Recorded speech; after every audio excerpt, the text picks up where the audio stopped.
Education value में स्वागत है। आई होप आप लोग अच्छे होंगे, मस्त होंगे। तो चलिए देखते हैं, हमारा पहला क्वेश्चन है। पहला क्वेश्चन क्या है? वृद्धि शरीर में किस प्रकार के परिवर्तनों को दर्शाती है? गुणात्मक, मात्रात्मक, ए एवं बी दोनों और कोई नहीं। तो वृद्धि शरीर में किस प्रकार के परिवर्तनों को दर्शाती है? तो वो हाँ, तो कैसे दर्शाती है दोस्तों? तो ये मात्रात्मक दर्शाती है। दोस्तों किसी ने देखिए कमेंट किया था कि सीडीपी पढ़ाइए। हाँ, सीडी पढ़ाइए। तो ये देखिए हमने सीडी की ही क्लास लाई है और ये सीडी के ही क्वेश्चन है। तो आप लोग इसे शेयर जरूर करिएगा और सब्सक्राइब भी करिएगा। चलिए देखते हैं नेक्स्ट। इसका थोड़ा देख लीजिए। क्या है? वृद्धि। वृद्धि का अर्थ है, क्या होता है? बढ़ना और फैलना। क्या होता है? बढ़ना एवं फैलना होता है। ये क्या करता है? प्राणी के आंतरिक और बाह्य अंगों का बढ़ना वृद्धि कहलाता है। वृद्धि शरीर परिवर्तनों की ओर संकेत करती है। वृद्धि गर्भावस्था से 2 सप्ताह बाद प्रारंभ होती है और 20 वर्ष की आयु के आसपास समाप्त होती है। यानी कि आप एक कह सकते हैं कि ये गर्भावस्था से लेकर प्रौढ़ावस्था तक चलती है। क्या कह सकते हैं? कि ये गर्भावस्था से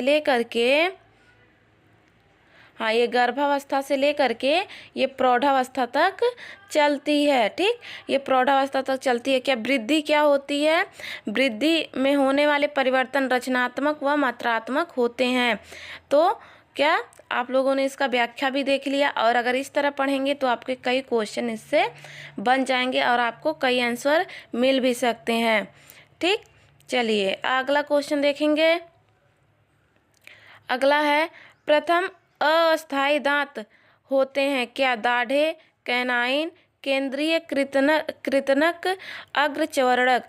तो पूछ रहा है प्रथम अस्थायी दांत होते हैं, तो वो केंद्रीय कृतनक होते हैं। क्या? केंद्रीय कृतनक होते हैं। तो इसका व्याख्या देखेंगे हम लोग। क्या है? जन्म के पश्चात 6 से 7 माह के बीच शिशु के क्या दांत निकलना प्रारंभ हो जाते हैं और 2 से 2.5 वर्ष की आयु पूर्ण होने तक 20 दांत निकल आते हैं। अब बालकों के दांतों के विकास की नींव तो गर्भकालीन अवस्था में ही तीसरे माह और चौथे माह से प्रारंभ हो जाती है, किंतु पूरी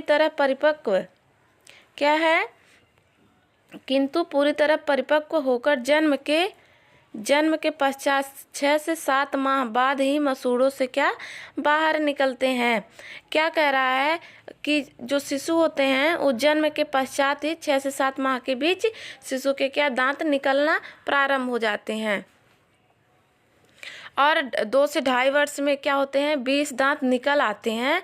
और उसके बाद क्या है? और क्या है कि ये गर्भकालीन अवस्था में तीसरे माह चौथे माह में दांत निकालना क्या होता है? प्रारंभ। लेकिन क्या होता है? परिपक्वता होकर जन्म के पश्चात 6 से 7 माह बाद मसूड़ों से बाहर निकलते हैं। क्या होता है?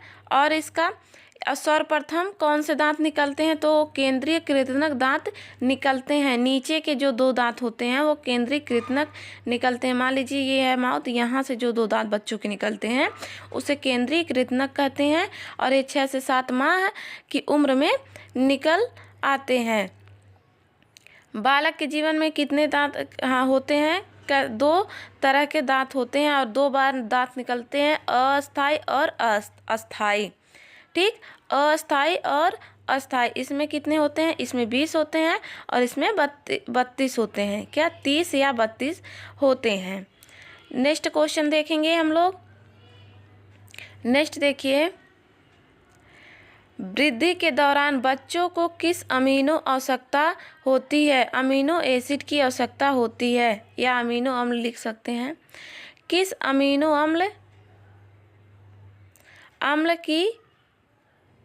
अम्ल की आवश्यकता होती है? तो देखिए लाइसिन दिया है, थ्रियोनिन दिया है, हिस्टाडीन दिया है, वैलाइन दिया है। तो बच्चों को वृद्धि के लिए हिस्टाडीन अमीनो अम्ल की आवश्यकता होती है। हिस्टाडीन क्या है? देखिए हिस्टाडीन क्या है? ये एक आवश्यक अमीनो अम्ल है जिसका उपयोग प्रोटीन जैव संश्लेषण में किया जाता है। और ये क्या है, प्रोटीन ही है होता है। यह शिशु की वृद्धि के लिए आवश्यक है, लेकिन यह वयस्कों के लिए भी आवश्यक होने की लंबी अवधि में अध्ययन में दिखाया गया है। आप लोगों को अच्छे से समझ में आ रहा होगा। देखिए हिस्टाडीन क्या है, ये एक प्रोटीन है। यहाँ भी पूछ भी सकता है कौन सा प्रोटीन, अम्ल या क्या है, अमीनो अम्ल, तो आप हिस्टाडीन लगाएंगे। ये क्या है, बच्चों के लिए बहुत ही आवश्यक होता है। चलिए नेक्स्ट देखिए, 4 नंबर क्वेश्चन है, निम्नलिखित में कौन विकास का नियम नहीं है। निम्नलिखित में कौन विकास का नियम नहीं है। तो देखिए विकास अवस्था की ओर अग्रसर होता है, सही है। विकास सामान्य से विशिष्ट की ओर होता है, ये भी सही है। विकास एक निश्चित क्रम से नहीं होता, ये हमारा गलत है। और क्या है, विकास से प्रतिमानों की भविष्यवाणी की जा सकती है। तो पूछ रहा है कि नहीं है, तो हमारा यही ऑप्शन सी सही हो जाएगा। विकास एक निश्चित क्रम में होता है। क्या होता है, विकास एक निश्चित क्रम में होता है। इसका आप लोग यहाँ देखिए व्याख्या है, विकास एक सार्वभौमिक प्रक्रिया है जो जन्म से लेकर जीवन पर्यंत तक अविराम गति से क्या होती है, चलती है। विकास क्या है, शारीरिक, मानसिक, मनोवैज्ञानिक और सामाजिक सभी प्रकार के विकास को शामिल किया जाता है। यह परिवर्तन गर्भकाल से लेकर मृत्यु तक निरंतर चलती है। और देखिए यहाँ पर क्या है, हाँ ये क्या होती है, विकास की अवस्था क्या होती है, अग्रसर होती है। यह सामान्य से विशिष्ट की ओर चलती है। यह एक निश्चित क्रम में होती है। प्रतिमान की भविष्यवाणी की जा सकती है। तो अब नेक्स्ट क्वेश्चन देखेंगे हम लोग। 5 नंबर क्वेश्चन है, लगभग किस उम्र में बच्चे अपने मूत्राशय और मलाशय पर नियंत्रण प्रारंभ कर देते हैं। तो किस वर्ष में, देखिए 1.5 वर्ष, 2.5 वर्ष, 2 वर्ष या 3 वर्ष। तो किस वर्ष में मूत्राशय और मलाशय पर नियंत्रण करते हैं। तो 2 वर्ष में वो 2 वर्ष में क्या करते हैं, वो मूत्राशय और मलाशय पर क्या करते हैं, नियंत्रण करते हैं। तो देखेंगे यहाँ, देखिए क्या कहते हैं, लगभग 2 वर्ष की आयु में बालक अपनी मांसपेशियों पर नियंत्रण करना सीख जाता है। वो मल मूत्र पर नियंत्रण प्रारंभ कर देता है। विकास क्रम में बालक मल त्याग की क्रिया पर नियंत्रण पहले तथा मूत्र त्याग की क्रिया पर नियंत्रण बाद में करता है। ये भी आप लोग इस लाइन को थोड़ा देखिए, ध्यान दीजिएगा। और मल मूत्र नियंत्रण स्नायुविक परिपक्वता पर निर्भर करता है। बालकों को मल मूत्र नियंत्रण की शिक्षा उस समय से प्रारंभ कर देनी चाहिए जब बालक बिना किसी सहारे के आसानी से बैठने लगे। सामान्यतः यह शिक्षा 8वें माह से प्रारंभ करना चाहिए। आगे अब अगला क्वेश्चन देखेंगे, 6 नंबर क्वेश्चन देखिए, तीव्र वृद्धि दर मांसपेशियों पर नियंत्रण विशेषता है। तीव्र वृद्धि दर मांसपेशियों पर नियंत्रण विशेषता है। क्या नवजात अवस्था, शैशवावस्था, प्रारंभिक बाल्यावस्था, उत्तर बाल्यावस्था। तो तीव्र वृद्धि जो है वो शैशवावस्था में होता है। कब होता है, शैशवावस्था। तो हमारा ऑप्शन 20 क्या हो जाएगा, सही हो जाएगा। इस पे थोड़ा हम लोग देखेंगे, इसका व्याख्या देखेंगे। तीव्र वृद्धि दर मांसपेशियों पर नियंत्रण शैशवावस्था की क्या है, विशेषता है। इस अवस्था में क्या होता है, शिशु बहुत तेजी से वृद्धि करता है। शैशवावस्था जीवन की सबसे महत्वपूर्ण अवस्था है। शिशु का शारीरिक विकास जन्म से पूर्व गर्भावस्था से ही प्रारंभ हो जाता है। और देखिए क्या है, शिशु की मांसपेशी का भार उसके शरीर के कुल भाग का 23% होता है। यहाँ क्या है, शिशु की मांसपेशी का भार उसके शरीर के कुल भाग का 23% होता है। यह भार धीरे धीरे बढ़ता चला जाता है। उसकी भुजाओं का विकास तीव्र गति से होता है। 6 वर्ष की आयु तक मांसपेशियों में लचीलापन होता है। जब 6 वर्ष की आयु तक मांसपेशियों में क्या होता है, लचीलापन होता है। हम अब नेक्स्ट क्वेश्चन देखेंगे। देखिए क्या है, प्रॉक्सिमोडिस्टल विकास का उदाहरण है। क्या है? विकास का सर से पैर की तरफ बढ़ना, विकास का केंद्रीय रेखा से बाहर की ओर बढ़ना, बच्चों का हाथों से पहले बाहों का उपयोग करना, पैरों टांगों के क्षेत्र से पहले ट्रंक का विकास करना। और यहाँ दिया है तो हमें देखिए इसमें क्या है, हमारा प्रॉक्सिमोडिस्टल क्या है? विकास का केंद्रीय क्या है? विकास का केंद्रीय रेखा से बाहर की ओर बढ़ना ये है। और बच्चों का हाथों से पहले बाहों का विकास यानी कि केंद्र से, हाँ ये क्या होता है? तो यही हमारा है। तो ये ऑप्शन फर्स्ट और थर्ड है, सॉरी सेकंड और थर्ड है। तो इसमें देखिए सेकंड और थर्ड यानी कि ऑप्शन हमारा क्या हो जाएगा? डी क्या हो जाएगा? देखिए इसमें दूसरा और तीसरा है तो यानी कि ऑप्शन हमारा डी सही है। इसका उदाहरण हम लोग देखेंगे क्या है। ये तो वही दोनों है जो हमने अभी बताया है। प्रॉक्सिमोडिस्टल क्या? प्रॉक्सिमोडिस्टल विकास शरीर के केंद्र या केंद्र से बाहरी दिशा में होता है। इसीलिए बालक पहले अपने कंधों पर नियंत्रण करना सीखता है, बाद में वो कूहनियों एवं कलाइयों पर नियंत्रण करना सीखता है। पहले ये क्या होता है? ये केंद्र से बाहरी की ओर होता है, केंद्र से क्या होता है? बाहरी दिशा में होता है। बालक क्या होता है?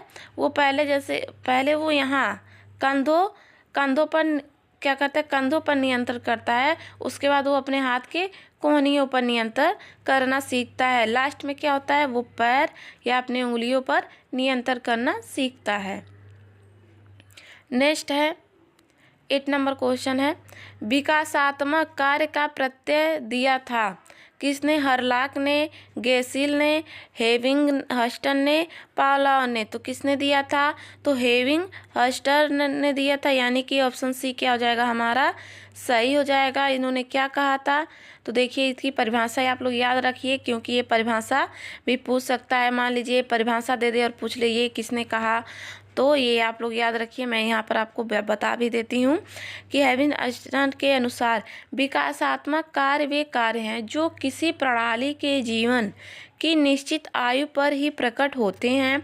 इस क्रियाओं की सफलतापूर्वक प्राप्ति से प्रसन्नता होती है तथा विकास की अगली अवस्था के कार्यों को सीखने में सफलता मिलती है।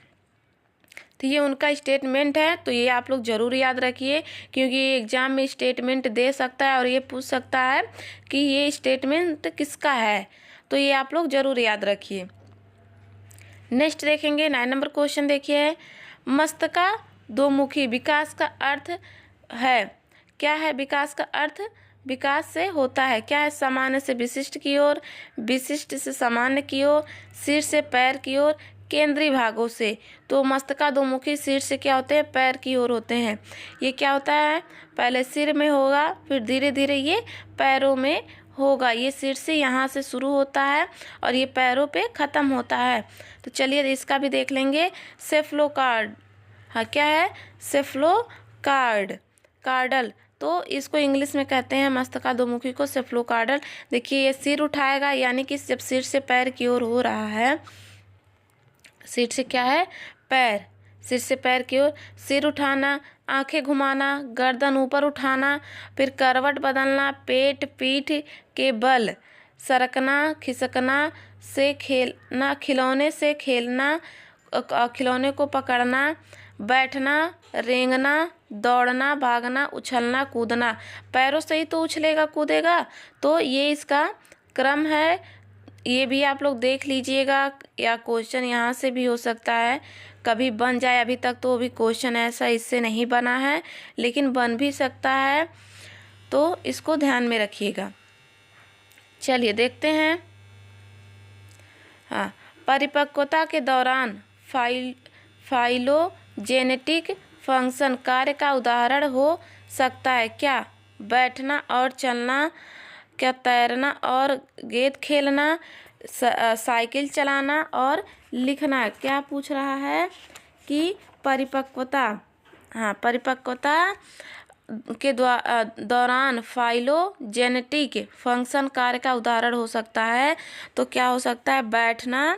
बैठना और चलना। क्या है? बैठना और चलना, यानी कि ऑप्शन ए हमारा क्या है? सही है। ऑप्शन ए सही है। देखिए, परिपक्वता के दौरान इसका क्या उदाहरण है? बैठना और चलना। फाइलोजेनेटिक जीव के समूहों के बीच विकासवादी संबंधिता का अध्ययन है। आणविक जेनेटिक्स जीवों और उनके द्वारा बनाए गए जीन दोनों के लिए इन संबंधों का अनुमान लगाने के लिए अनुक्रम डेटा का उपयोग करता है। आप लोगों को ये समझ में आया होगा। तो दोस्तों, अगर हमारा वीडियो पसंद आया है आप लोगों को, तो इस चैनल को क्या है, सब्सक्राइब करिए, वीडियो को लाइक करिए और ज़्यादा से ज़्यादा इसे शेयर करिए। मैंने आपके कमेंट पे ये वीडियो लाया है। किसी ने कमेंट किया था कि सीडी किससे क्वेश्चन करवाइए, तो मैंने सीडी से ही क्वेश्चन करवाना शुरू कर दिया है। तो इसे आप लोग ज़्यादा से ज़्यादा लोगों को शेयर करिए, क्योंकि और भी लोग इससे पढ़ सके। चलिए, मिलते हैं नेक्स्ट वीडियो में। Thank you very much.